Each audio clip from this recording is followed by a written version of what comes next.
继续来看2024年巴黎奥运，咱台湾时间27半暝就要开幕。是到这选手的坐船由塞纳河，法国总统马克宏甲国际奥委会主席巴赫拜一就先去看选手村的状况，就算是国内政坛不平静，马克宏也是强调已经万事交备，会甲巴黎奥运办好好势。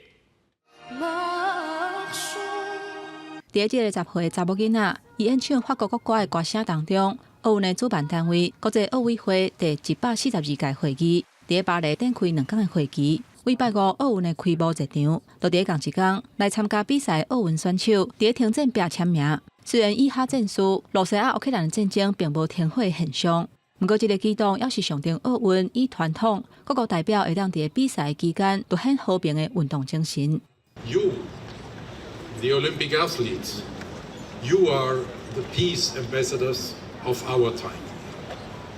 You are coming from the territories of all 206 national Olympic committees and the IOC Refugee Olympic team. As inspiring ambassadors, you make the Olympic Games into a symbol of peace.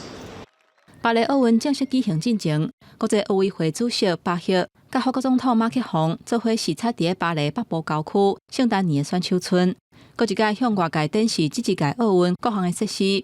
就算法国政局因为国会大选打结束，总理的人选也未决定，局势无啥稳定。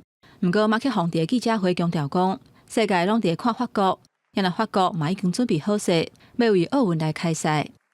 But this ceremony and these weeks of Olympic and Paralympic Games will be definitely unique. As you mentioned, Thomas, as well, it will be the most sustainable games of the story. 今年会有为206个国家，也有奥运内面代表队拢总1万外的选手来参加比赛。因为以哈战争甲罗西亚乌克兰的战事，受到人权团体反对参加比赛的罗西亚、白罗斯，也有以色列代表团，拢如期已经到巴黎。国际奥委会伫争议的声音当中，也是答应会针对以色列的选手提供24点钟安全的保护。公司新闻张淑芬编译。